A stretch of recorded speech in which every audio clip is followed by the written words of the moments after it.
আসসালামু আলাইকুম রহমতুল্লাহ। রোজ একাডেমি কর্তৃক আয়োজিত আজকের এই সুন্দর অনুষ্ঠানের সম্মানিত সভাপতি, রোজ একাডেমির প্রতিষ্ঠাতা সম্মানিত ভাই মনির হোসেন এবং সভাপতি প্রফেসর ডক্টর বেলাল, মঞ্চে উপবিষ্ট অত্যন্ত সম্মানিত অতিথিবৃন্দ যারা আমাদের সামনে ইতিমধ্যেই চমৎকার বিজ্ঞ আলোচনা পেশ করেছেন।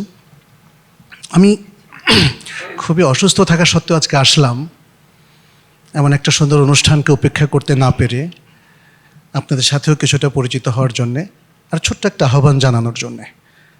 খুব জোরে কথা বলতে পারবো না যেহেতু একটু ইনফেকশন আছে এবং কাশও আছে, প্রথমেই ক্ষমা চেয়ে নিচ্ছি। আমাদের এই জাতিটা অনেক বরকতপূর্ণ জাতি একদিক থেকে যদি আমরা দেখি, যদিও অনেক ধরনের ব্লেমও দেওয়া হয় আমাদের বিরুদ্ধে, বাট এত অল্প জায়গায় এত ঘনবসতি এবং একটা জাতি যে নিয়মকানুনের প্রতি কোনো শ্রদ্ধা রাখে না এবং যে কোনো জায়গায় খুব গভীর চিন্তাও করে না, নিজেদেরকে গুছিয়ে নিতে পারে নাই, না শিক্ষায়, না সংস্কৃতিতে, না ইসলামে, না পরিবারে, না সমাজে, ইভেন রাষ্ট্রেও। তারপরেও কিভাবে যে আমরা এত সুন্দরভাবে জীবনযাপন করছি, তাই না? আল্লাহ বিশাল শুকরিয়া আদায় করতে হয়। তার মানে হচ্ছে আল্লাহ তাআলা আসলে এই জাতিকে এখনও পজিটিভ সব কিছু দিয়ে ভরপুর করে রেখেছেন।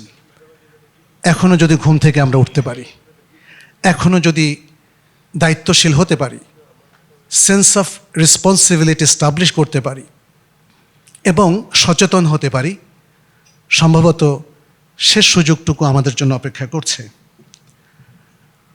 হতাশার জায়গা তো অনেক।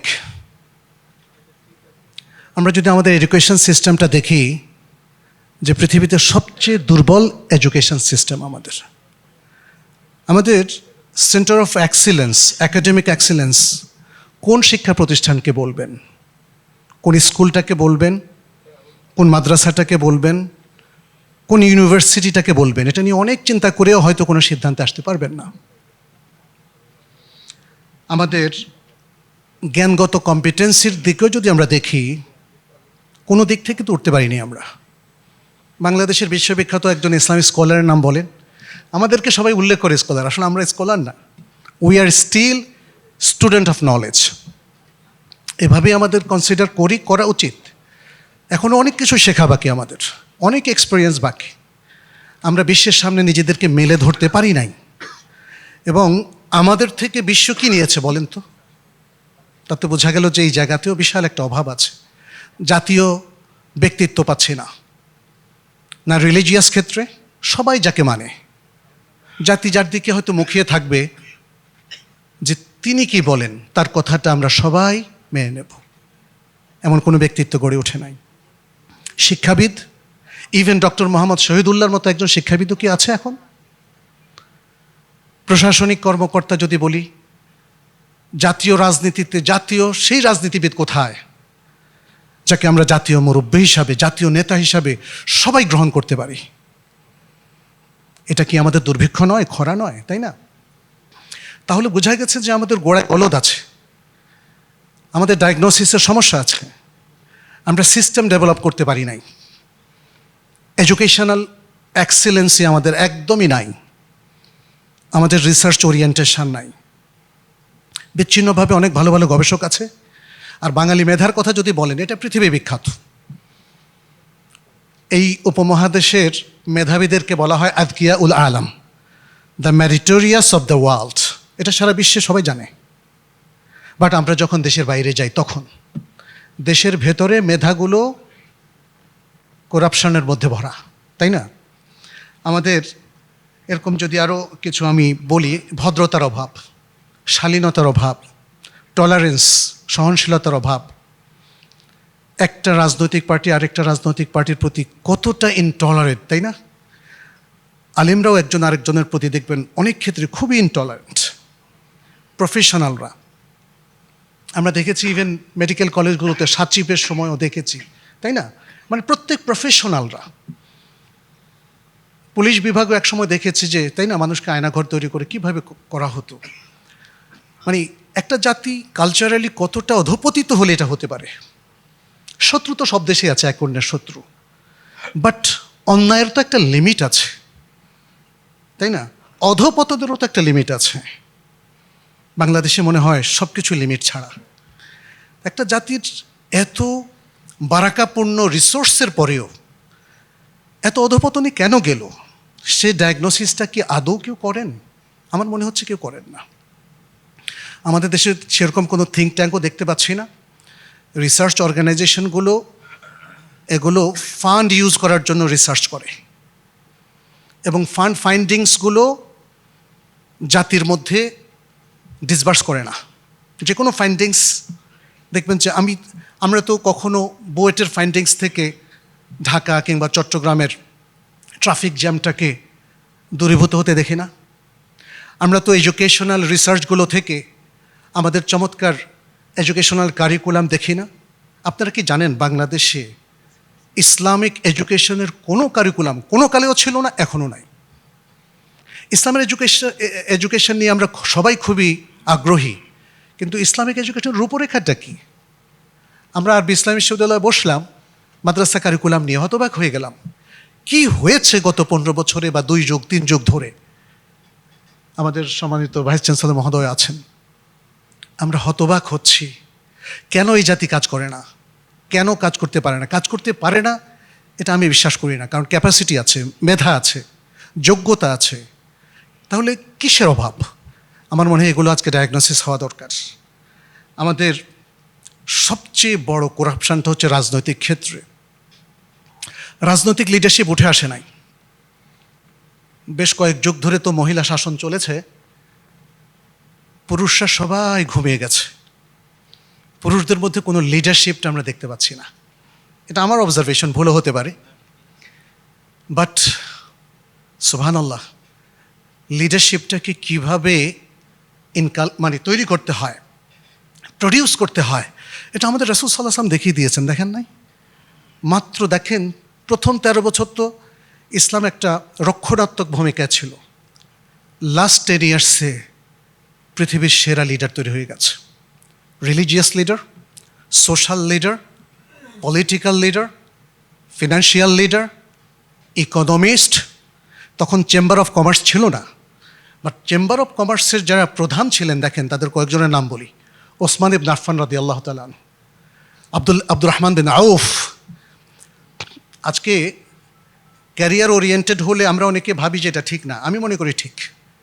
অবশ্যই ক্যারিয়ারে ওরিয়েন্টেড হওয়া দরকার, কিন্তু দুনিয়া লোভী না।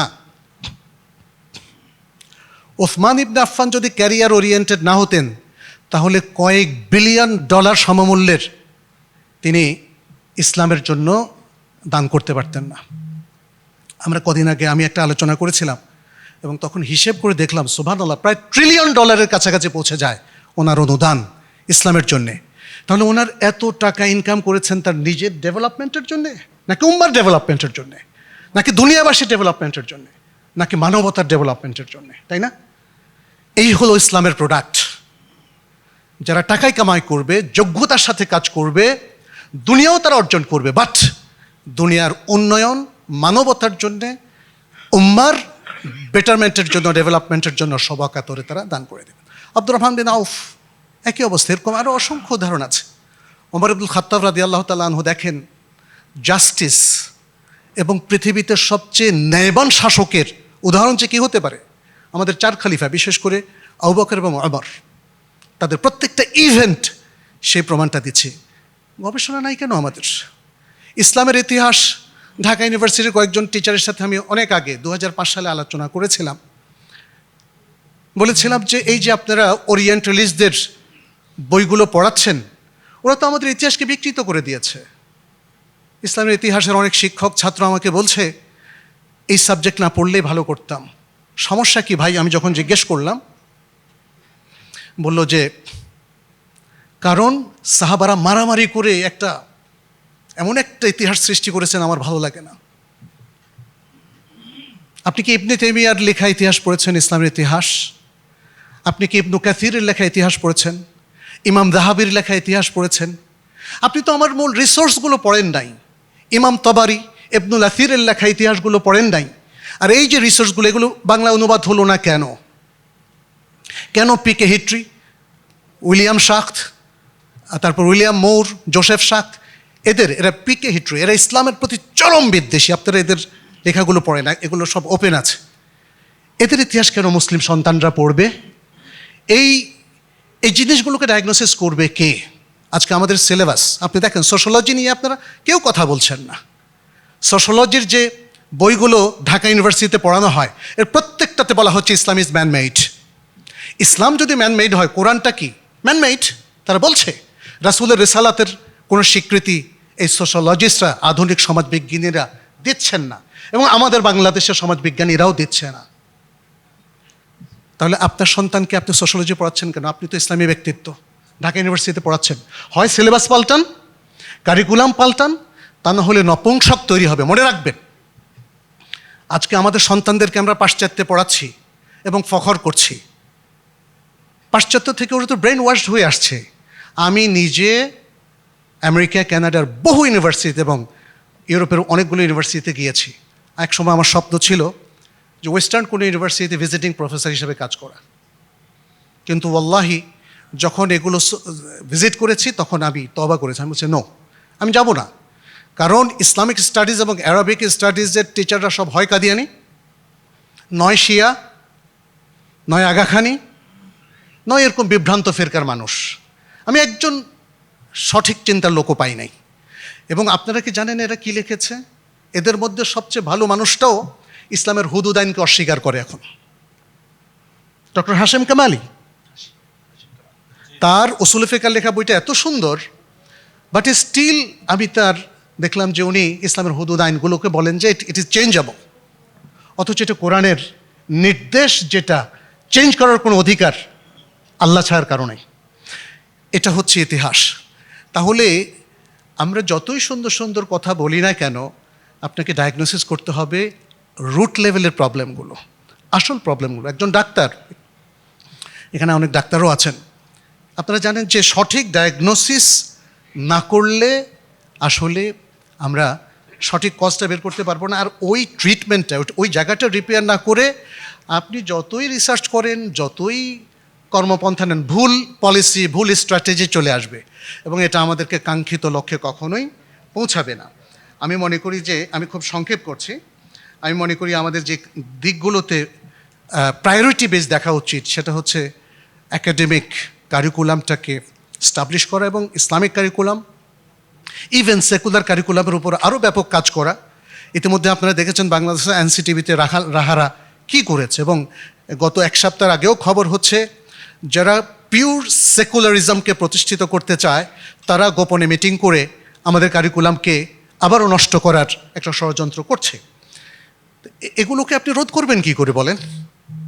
তারপরে জাতিসংঘের মাধ্যমে এই যে আমাদের দেশে এলজিবিটিকিউ চলে আসছে, সমকামিতা, এটাকে রোধ করবেন কি করে? আপনি কি জানেন, আমি গতকালকে একটা খুতবা মিস করেছি একটা প্রাইভেট ইউনিভার্সিটির সেন্ট্রাল মস্কে, অসুস্থতার কারণে। আমাকে বলা হয়েছিল দুটো বিষয় প্লিজ আপনি আলোচনা করবেন। আমি সেভাবে রেডিও হয়েছিলাম, বাট পারিনি যেতে। একটা হলো মাদক। বলে যে আমাদের ইউনিভার্সিটি, এটা হলো সবচেয়ে বেস্ট ইউনিভার্সিটির একটা, যেখানে ইসলামকেও তারা খুব পছন্দ করে। আমি সেখানে খুতবা দিই। বলে যে মাদককে ছেয়ে গেছে। সেকেন্ড বললো যে ছাত্রদের মধ্যে সমকামী গ্রুপ তৈরি হয়েছে। বললো যে সমকামিতা যে হারাম হারাম হারাম, এবং এটা ছাত্রদেরকে ব্যাপকভাবে একটু বলে দেন। এটা আমাদের দেশের প্রাইভেট ইউনিভার্সিটিতে। আর আপনি এখন দেখছেন এলজিবিটিকিউ আমাদের দেশের আইনে কিন্তু যুক্ত হতে যাচ্ছে। এগুলো নিয়ে কে ভাববে বলেন তো? কে ভাববে? আপনারা যদি শুধু যারা ব্যবসায়ী আজকে এসেছেন নিজের ব্যবসা আর টাকা নিয়ে ব্যস্ত থাকেন, ওয়াল্লাহি দেখেন পৃথিবী কিন্তু উজাড় হয়ে যাবে। যে অধপতনে আজকে বাংলাদেশ নেমে গেছে, সে অধপতন থেকে আর রিভাইভ করার কোনো সুযোগ থাকবে না। আমাদেরকে আমাদের এডুকেশন সিস্টেমটাকে শক্তিশালী করতে হবে, রিসার্চ ওরিয়েন্টেড এডুকেশনটা আনতে হবে, এডুকেশন এক্সেলেন্সি তৈরি করতে হবে, এবং মডেল প্রতিষ্ঠান, নামে না কাজে মডেল প্রতিষ্ঠান তৈরি করতে হবে, এবং থিঙ্ক ট্যাঙ্ক তৈরি করতে হবে। রোজ একাডেমি আমি মনে করি এরকমই একটা থিঙ্ক ট্যাঙ্ক, যেটা আমাদের সোশ্যাল, পলিটিক্যাল, ইভেন রিলিজিয়াস ইস্যুসগুলো নিয়ে কাজ করার একটা বিশাল দিগন্ত উন্মোচন করেছে। আমি সেই জন্য ধন্যবাদ জানাই।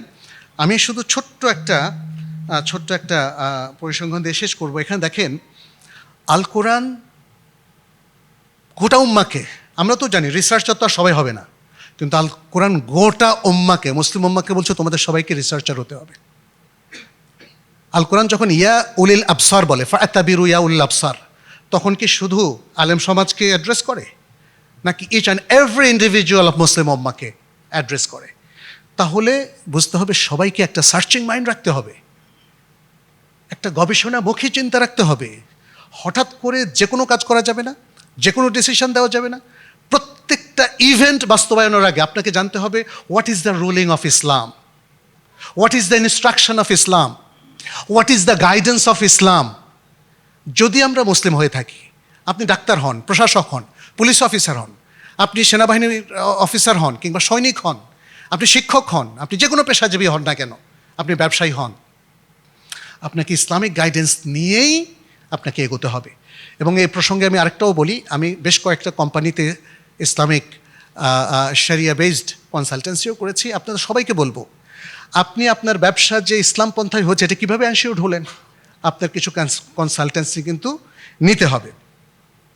ইয়া উলিল আলবাব কোরআনে বহুবার বলা হয়েছে, ইয়া উলিল আবসার বহুবার বলা হয়েছে। আর একটা আয়াত বলে আমি শেষ করি, বা দুটো আয়াত। একটাতে আল্লাহ তাআলা বলছেন, ফাকসুসিল কাসাসা লাআল্লাহুম ইয়াতাফাক্কারুন। এই যে কোরআনে এত কিসসা কাহিনী, এরা তো ছেলে ভোলা গল্প না।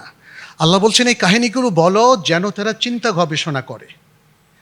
আর দেখেন, কিসাসের মতো একটা হুদুদ আইন বাস্তবায়নের ক্ষেত্রে বলা হচ্ছে অফিল কিসাসে হায়াতু ইয়া উলিল আলবাব, মানে প্রত্যেকটা জায়গায় একটা ইন্টালেকচুয়াল ডিসকোর্সের কথা বলা হচ্ছে।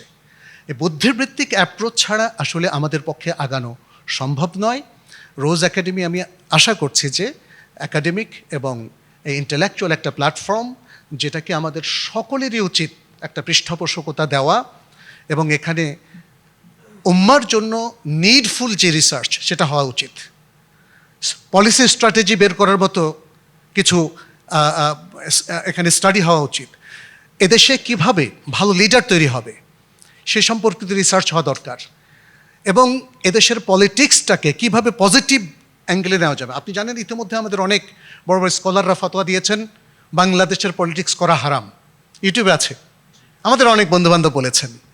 আমি এভাবে জেনারেলাইজ করার পক্ষে না, কিন্তু নোংরা পলিটিক্স করা তো হারাম নাকি, করাপ্টেড পলিটিক্স করা তো হারাম, তাই না? এতে তো আর দ্বিমত নাই। তাইলে আমাদের এই জায়গাগুলোকে রিপেয়ার করতে হবে, সংশোধন করতে হবে। কিন্তু সংশোধন তো চেয়ে হবে না, গায়ের জোরেও হবে না। আপনি দেখেন না এই যে বাংলাদেশের এখন যে সিচুয়েশনটা, তাই না, একটা খুব ঘুমট সিচুয়েশন, আমরা সবাই শঙ্কিত কি হয়ে যায়, কি অবস্থা তৈরি হয়। এগুলো থেকে উদ্ধারের জন্য পর্যাপ্ত রিসার্চ লাগবে, জীবনধর্মী রিসার্চ, জীবন ঘনিষ্ঠ রিসার্চ, এবং সেটার জন্য আমি আপনাদেরকে আহ্বান জানাচ্ছি। আর আরেকটা কথাও বলি, দেখেন ইহুদিদের ব্যাপারে আমরা জানি তারা আমাদের শত্রু, কিন্তু তাদের ব্যাপারে আমাদের পর্যাপ্ত রিসার্চ নেই। আমি একটু জানতে চাই আপনাদের, কারো কি ইহুদি প্রটোকলটা পড়া আছে? এখানে এখানে যদি কেউ পড়া থাকে, একজন নাম দেখছি, একজন হাত উঠিয়েছেন। হ্যাঁ, ইয়েস, জায়নিস্ট প্রটোকল। এটাকে আমাদের ওখানে মদিনাতে আমাদেরকে দেওয়া হয়েছিল ইহুদি প্রটোকল এই হিসাবেই, অবশ্যই সেটা জায়নিস্ট প্রটোকল।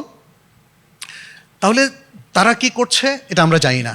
আমাদের দেশে দেখবেন যে আমি অনেক ইসলামী ব্যক্তিত্বকে, এমন কিছু ক্লাবের, আমি নাম নিতে চাচ্ছি না, এমন কিছু ক্লাবের আল্লাহওয়ালা মানুষকেও দেখেছে মেম্বার হতে, যেটা জায়নিস্টদের ক্লাব। এগুলো আপনারা জেনে নিয়েন। আপনি ইহুদিবাদের নিপাত যাক বলছেন, অথচ তাদের পক্ষে কাজ করে যাচ্ছেন। আপনি কি জানেন? তাদের ক্লাবের মেম্বার আপনি, তাদের উদ্দেশ্য আপনি এই মুসলিম রাষ্ট্রে বাস্তবায়ন করছেন। এভাবে তো চলতে দেওয়া যায় না। আপনি আজকে এই বক্তৃতার মঞ্চে চমৎকার বক্তৃতা দিয়ে চলে গেলেন, কিন্তু আপনার কাজের 12 ঘন্টা কাজের 10 ঘন্টা কাজে ইহুদিবাদদের সার্ভিস দিচ্ছে। তাহলে কেমনে হবে বলেন তো? নিজের পায়ে কুড়াল মারছেন না? আমার মনে হয় এই জন্য আমাদের পর্যাপ্ত জ্ঞান দরকার, জ্ঞানের চর্চা দরকার। আর রোজ একাডেমিকে আমি বলবো, ইনশাল্লাহ আমার তো সে পরামর্শ আছেই, যে যেন জাতির সামনে সত্যকে একটু উন্মোচিত করে দেয়। আর আপনাদের সবার প্রতি আমি আহ্বান জানাচ্ছি আবারও, আপনারা এরকম প্রতিষ্ঠানের পাশে দাঁড়াবেন। আপনাদের পৃষ্ঠপোষকতা ছাড়া ফান্ড আসবে কোত্থেকে, কীভাবে চলবে? তো আল্লাহ যেন আমাদের সবাইকে তৌফিক দান করেন। আমি একটু লম্বা করলাম, ধন্যবাদ। কয়েকটা স্লিপ এসেছে, তারপরেও ভাবলাম যে কথাগুলো একটু শেষ করি। যদি আরও অনেক কথা ছিল, পরে ইনশাল্লাহ আমরা শেয়ার করব। আমি আল্লাহর কাছে ক্ষমা চাই, আল্লাহ যেন আমাদের এই যে গাফলতি, এই যে ভুল ত্রুটি, এই যে না জেনে অনেক খারাপ কাজ করে ফেলছি, এগুলো যেন আল্লাহ ক্ষমা করে দেন। আল্লাহ যেন জাতিকে দিশা দেন। আল্লাহ যেন আমাদের মধ্যে একটা সুন্দর উপলব্ধি তৈরি করে দেন। আল্লাহ যেন শুধু তার জন্য কাজ করার তৌফিক দেন। আল্লাহ যেন আমাদের প্রতিষ্ঠানগুলোকে কবুল করেন। আল্লাহ যেন যে বারাকাপূর্ণ রিসোর্স দিয়েছেন সেগুলোকে বিকশিত করার তৌফিক আমাদেরকে দেন, এবং এর মাধ্যমে আমরা যেন তার প্রিয় বান্দা হতে পারি, তার প্রিয় মুসলিম উম্মার খেদমত করে যেতে পারি, তার ডেভেলপমেন্টে কাজ করতে পারি। আল্লাহর কাছে সেই কামনা করে দোয়া রেখে আপনাদের সবাইকে ধন্যবাদ জানিয়ে শেষ করছি। হাদা সাল্লাল্লাহু সাল্লাম আলা নবিয়ানা মুহাম্মদ ওয়া আলা আলিহি ওয়া আসহাবিহি আজমাইন। আসসালামু আলাইকুম রহমতুল্লাহ।